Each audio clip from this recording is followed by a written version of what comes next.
we go. Thank you all for coming. It's a pleasure to be here today. We have a fantastic panel for you to talk about hydrogen hubs or hydrogen valleys. And we're going to come at this from a range of different perspectives. There are stakeholders here from all different parts of the value chain, and I think we'll get a really good sense of what's happening in this space. I just want to start with a little bit of a definition. What is a hydrogen hub? What is a hydrogen valley?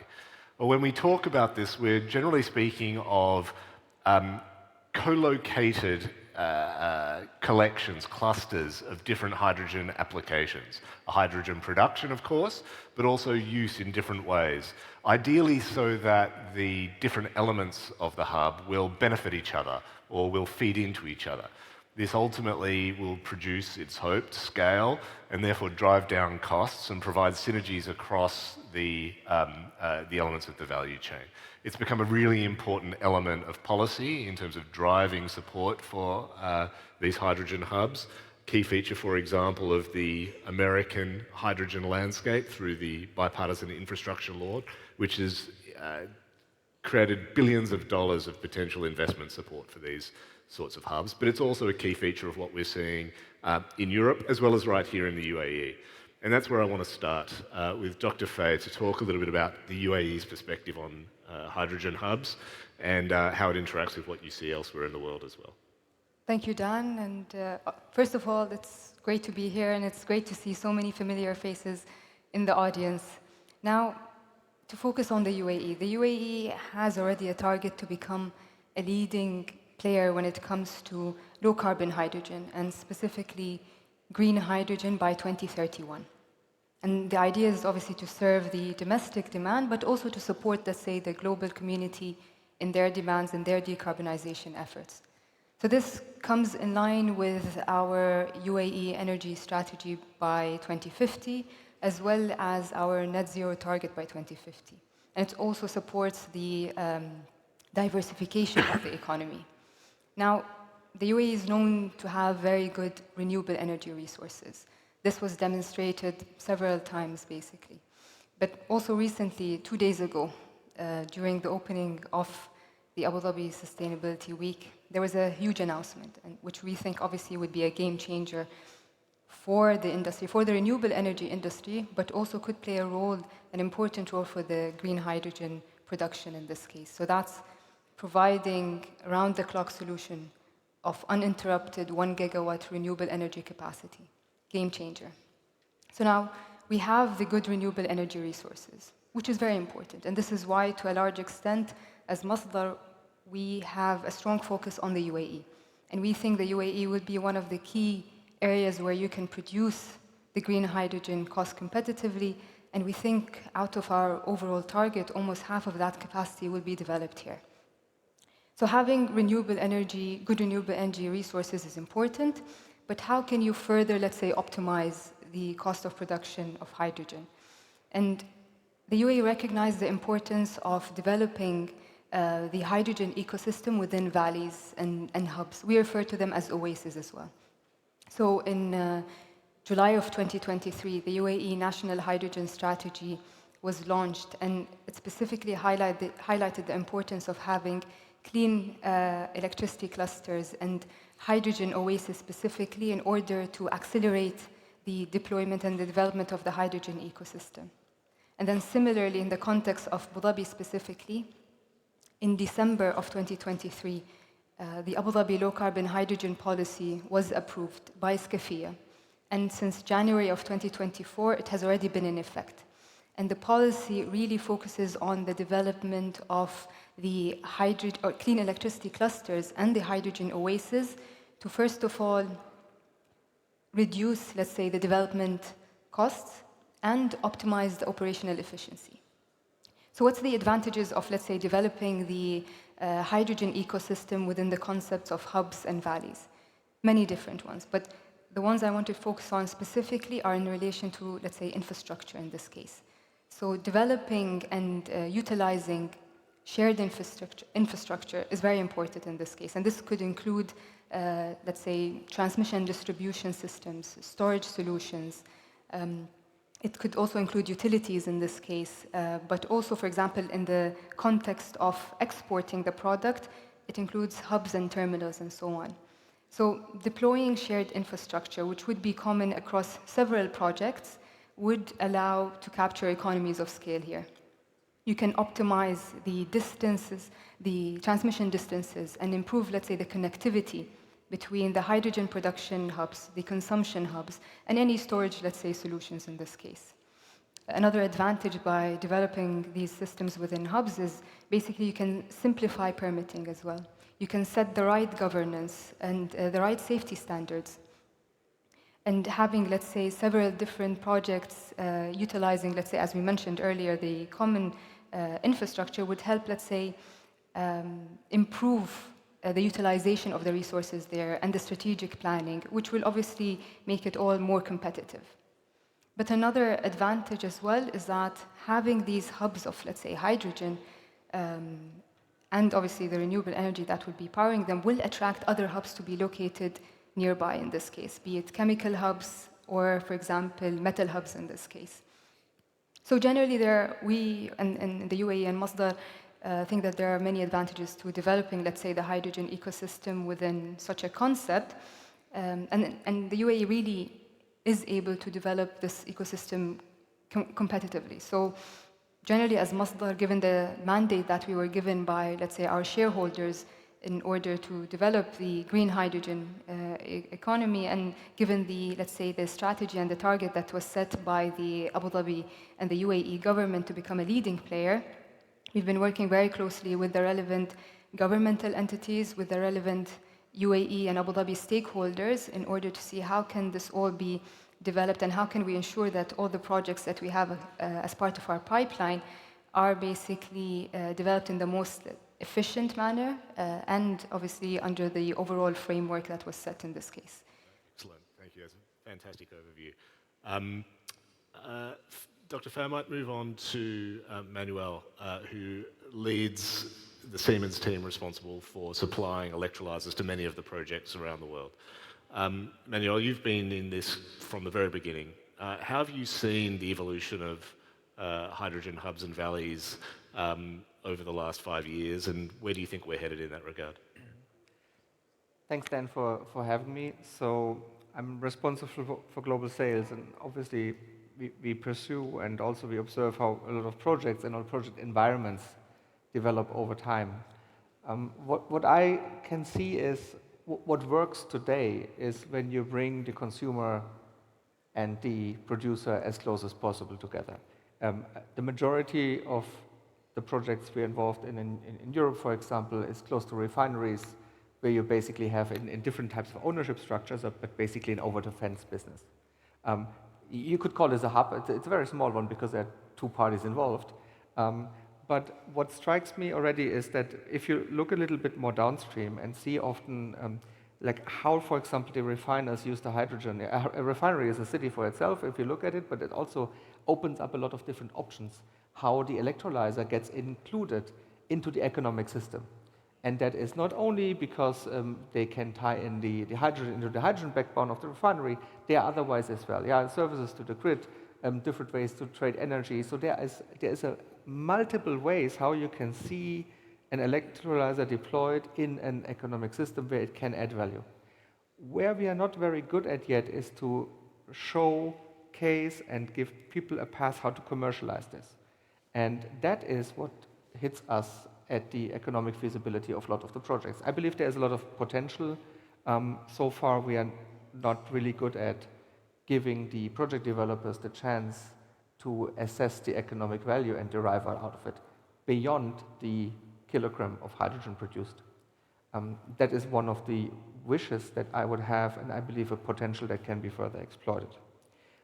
But there's also a challenge that I think has been overlooked at for the longest time, and I hope that the focus on developing hydrogen hubs or common infrastructures, that this helps this now. We have for the longest time disregarded the impact of the electrolyzers on the grid. I see a lot of projects struggling with the grid connections. It's not only about the grid capacity at the substation, it's about harmonics and. Including the availability of the equipment to expand grid capacities, for example, which is also scarce. So that is something, if a local regulator or an industry association, whoever plans for what we call Hydrogen Hub, if they take a bit more of a strategic look at this challenge, specifically from the grid side, is something I would really appreciate to see. It will help the developers to cut the development times significantly and address challenges early that I believe lots of projects are currently facing. Right, so a focus not just on sort of hydrogen pipeline infrastructure, which has been a big focus in Europe, but the impact of hydrogen development on transmission infrastructure. Correct. And the electricity backbone. Yep. Excellent. Marcel, if you could talk a little bit about the Holland Hydrogen Hub, which is a virtual hub, as I've heard you describe it. Can you talk about what that means and how that sort of interacts with the traditional concept of what a hub should look like? Yeah, sure. It's a virtual hub. It is effectively a public-private partnership supported by the Netherlands government, with the idea to bring the Netherlands hydrogen sector, and Netherlands is a front runner in hydrogen development, and there's a lot of companies working on it, and to bring them in contact with the opportunities and with the players here in the GCC region, basically. And we have 42 partners in the Holland Hydrogen Hub, and they work across the whole value chain, basically. So that starts on the one hand with, one company, Desalinator. They have a circular way of water desalination that can be used for hydrogen production. And they use heat, solar heat, can actually use waste heat from electrolyzers to desalinate water in a competitive way. And they have zero discharge. And it goes all the way through the value chain to the other end, where we have a company like UMS, Urban Mobility Solutions, will convert construction equipment to hydrogen fueled, basically. And so we look at producing to all the way to application, everything in between. Companies that produce different derivatives. We have a company called H2 Fuel who makes solid hydrogen. And was mentioned earlier today, LOHC. We have a company that makes a very, very innovative molecule for LOHC, which can actually release hydrogen at a much lower temperature than existing alternatives. They release hydrogen at 180 degrees, which means they can use the exhaust waste of an internal combustion engine to release the hydrogen, which I find fascinating, and I think that company is a startup, but they have enormous potential. And so the hub is virtual. That means that's a good thing, because we're not constrained by all the physical problems, let's say, and we can bring everyone together, and particularly at this stage, I heard it today, collaboration is more important than competition. At this stage where we have all worked together to develop the hydrogen value chain. And Holland is a country that has a lot of expertise in trading, let's say, and in import and export and moving molecules. And Rotterdam has been, since many years, of course, the largest oil port in Europe, and has a lot of expertise and capabilities inside the port itself, and all the companies working there. And part of our hub is Port of Rotterdam itself, who is developing into a major hub. It's only part of the value chain, but they are the hub that is important when we talk about importing or exporting from here, importing into Europe, because the Netherlands in their strategy has defined that probably by 2050 up to 60-70% of the molecules have to be imported, and they're looking to work with the Middle East as a source for that import. Port of Rotterdam is making a lot of effort in converting from an oil port to a clean energy port, and we have also other companies in our network, storage companies like Vopak, Advario, who have a partnership with ADNOC with the Tazis terminal, and a company called VTTI, and they all have assets here in the UAE as well, actually, as a matter of fact. But they all have also assets in Rotterdam, and to make that connection is important. VTTI, to give an example, they are just have open season for their ammonia terminal and cracking development in both Project Amplify, it's called, Amplify Rotterdam and Amplify Antwerp, and they're developing ammonia receiving terminals plus cracking installations in both ports. They have open season at the moment to get the interest, so anyone listening who has an interest, please contact me and I can bring you in contact with the right people. But that shows that they are actually doing things and moving things forward, and that's what we try to do. We have in 2 weeks' time, we have the Vice Mayor of Rotterdam and the CEO of Port of Rotterdam coming to the UAE to be involved in various conversations. That shows the support is all the way down from the government, where you work closely with the Ministry of Economic Affairs and the local embassies here and ourselves to bring all those parties together and create basically the conversations to help developing the infrastructure that is needed. That's very interesting because you sort of speak in a way of a downstream hydrogen hub, essentially, including an import capability with the cracking of ammonia and so on that might be, for example, produced from hydrogen here in the UAE. And so you have hubs on sort of both ends of the supply chain to maximize the use of the production on the one hand, the use of the molecule on the other. And I think that's a very important dynamic, and cooperation between the two is essential in order to make that supply chain work, particularly in the early years. Matthieu, would you be able to introduce us to Lhyfe and your take on the development of hubs? Thanks a lot. So I'm really happy to be with you today. So I'm the CEO of Lhyfe, and Lhyfe develops hydrogen valleys since 2018. So it means that we have 7 years of track record to develop valleys. The first one was in west of France. And now we developed 16 valleys for which we got 250 million euros subsidies. So that's a lot of money and a lot of FIDs that we took. And amongst those valleys, we are currently operating electrolyzers. We are currently producing hydrogen for customers. And so what is a valley? What is a hub? It's a producer that can serve many customers, and you need the hydrogen. So we hear a lot about the chicken and egg situation. You have to take just 30 seconds to think about this. If you have no hydrogen, you have no refueling station, no car, no trucks, nothing, no industrial players. So you need to start with the hydrogen. And that's where we took our responsibilities, and we installed 7 electrolyzers, industrial scale in total, 7. And there's many more to come, like a dozen. And we are demonstrating that it's feasible to install those, operate those in a green manner, and do turnover and have happy customers. But you need a few customers to start with, but you cannot fill your plant with many, many customers initially. You need to take a share of risks. And your share of risk is assessing the quantity of hydrogen you can sell, secure some offtake, and then go for it. And then it ramps up. And we demonstrated a dozen plants that it's feasible to take FID to make bankable project. So that's what we do. We install electrolyzer, operate, sell the hydrogen in a bankable manner. So that's really the proof that it can work. But it goes at the pace of regulation. It goes at the pace of government. It goes at the pace of politics. There's no country that doesn't regulate energy. So it means that if you are a private company, we are a listed company, so we are purely an apologically for-profit organization. And so what is capitalism about? It's about a playground where you're going to seize all business opportunity and maximize your profits. But in that playground, you need to have the rules, and you need to have the walls. And who define the rules? Who define the walls? It's the government, so it's the policies.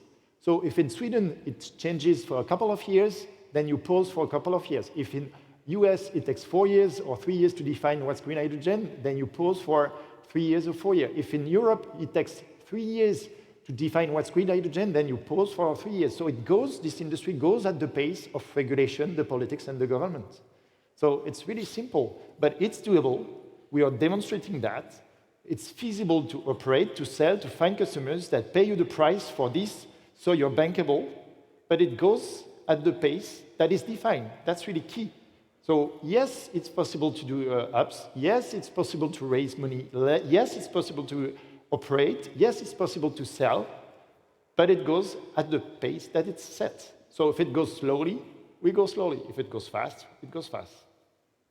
At least you're going, and that's good. Yeah. Last but not least, and what is fortunate is I think we'll have time for some follow-up questions. Romain, you're coming from the perspective of one of the lenders in the industry who's been most active, including in projects that have gone all the way. What's your take as a lender, particularly on those hydrogen hubs that are still in the stage of development? What would be your advice to them? What would be your perspective as a lender as you receive proposals and requests for your support? Yeah, thank you, Dan. So we play two kinds of role in this industry. We help our developer clients raise equity capital, because obviously they need to spend DevEx and bring those projects to maturity, and that takes time and money. But we also work on very specific projects themselves, and advising our client to develop those projects in a way such that they will be bankable and they will be able to raise capital in a competitive manner, which is key for the cost competitiveness of hydrogen. And obviously we see all the obstacles they're facing, all the topics they need to solve, and all the hard decisions they need to take. But I think obviously the most two common challenges are finding the demand, getting the offtake, and also bringing the molecules to the customers. So that's linked to cost, and that links to infrastructure and the availability of infrastructure, which is underdeveloped. So obviously, when you look at this, and you have this dilemma of, do I produce where renewable electricity is abundant and cheap, or do I produce close to demand, but where perhaps electricity is more expensive? And I think what is very important, in addition to everything that has been said, is that the main obstacle today obviously is cost. It's difficult for off-takers to commit to something that is more expensive than their current fossil fuel alternative, or which may be more expensive than what green hydrogen will be later down the road when things improve, when it scales up, when the infrastructure is there. So, and where we see demand developing is also where you have some quotas and some mandates and some obligations that are kicking in. But obviously, governments and regulations need to be very careful in not, killing the cost structure of their industry. So those obligations and those quotas will have to be very gradual and ramp up gradually. And for me, that's the main benefit of those valleys, of those hydrogen valleys, of those hubs, is that you can be very gradual. So you can be a refinery switching progressively from grey to green. You can be a DRI unit, gradually increasing the volume of green hydrogen versus natural gas. And that's the way you can absorb the cost, and that's the way you can get the industry going in a very similar model to the one described by Matthieu. So, that's where we see a lot of progress, where sometimes some of the large-scale projects come with the promise of scale, economies of scales, and bringing costs down, but obviously need to secure a large demand, which is a bit struggling to materialize. Yeah, no, that's a fantastic point. And I want to sort of leverage that point and sort of look for a moment at the differences between, say, a hub and an export project, being a single project designed to serve a single customer who will take the product abroad. Because, Dr. Faye, you were talking at the beginning about the vision of a hydrogen hub as essentially a centre for the manufacturing of exports, different kinds, and the UAE's advantages in that regard. And we see these projects throughout the region, or attempts to, for different models, I would say, for potential export hydrogen hubs around the region. One of the interesting questions, I think, is how do governments support hydrogen hubs in a way that is tailored to their success, as opposed to the way in which governments are looking at supporting those more point-to-point export supply chains? So, for example, in the context of the US, we see production tax credits, which will support a producer. We see in Europe instruments like H2 Global, which will provide a contract for difference of sort. Similarly in Asia. When it comes to hydrogen hubs, you have the additional need for support, which is the infrastructure that ties it together. And many of the hubs that we have seen are really struggling with that question of how to get each of the projects investable in the absence of a clear solution around the funding and development on time of the infrastructure that ties them all together. Do you have any views on that and the role of governments in supporting that midstream, or not midstream, but the common infrastructure, if I can put it that way, to really get hydrogen hubs bankable? So if we take a step back in this case and try to identify, first of all, what makes some good locations to establish these hydrogen hubs in. So I think a very important point, and it's is the point of infrastructure. And maybe the first step would be positioning these hubs in areas where you can utilize existing infrastructure. This is very important in this case. Or being located also in close proximity to existing, let's say, users of hydrogen and potentially new users of hydrogen. If we take the example specifically of Abu Dhabi, as part of the Abu Dhabi low-carbon hydrogen policy, one of, for example, the key elements that were introduced is the role of a support committee in this case. So this committee specifically consists of representatives from the key governmental entities, really the right entities in Abu Dhabi, in order to make sure that this ecosystem is enabled in this case. And this committee would look at, let's say, the project and how to support these projects from a, let's say, macroeconomic perspective, but also from an individual project perspective in this case. And anyways, in the UAE, we've had a few, let's say, we've already have some successful models in how such infrastructure, let's say, elements could be funded in this case. So that's potentially an example is the PPP model, which was very successful. And so this could be as well one way of doing so. Oh, excellent. Romain, back to you on that. When you sort of look at these projects or the potential financing of a project inside a hydrogen hub, how do you sort of look at the project-on-project risk that's presented by the need for common infrastructure? Yeah, unfortunately, that's a recurring theme, project-on-project risk. I think, I mean, first of all, I would say, you know, sometimes those projects are pretty small, so it probably, you know, it's probably not as efficient as it would be for a large project to go for external funding. You know, it might be more efficient to move faster, fund them on balance sheet, and then refinance later when you solve those issues. But obviously that won't always be the case. And yes, there will be project-on-project risk, typically, you know, some element of pipeline, or some element of, you know, the off-taker having themselves to complete an upgrade or changing their in-house processes. You know, I don't think the situations we've seen are situations where obviously people are going to accept to take responsibility for the part of the process they control and not the rest.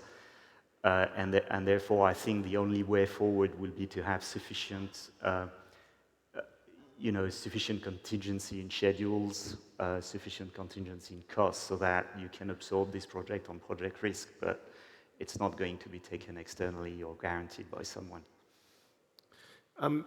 Manuel, when you look at these projects, and again, you see projects of all different kinds all over the world, and you are presented with a situation where there's great renewable resource, there's all the government will and so on, but you see this infrastructure gap in terms of tying the projects together to produce the overall hub concept that is necessary, and no one project can afford to build its own desal plant or its own transmission infrastructure, etc.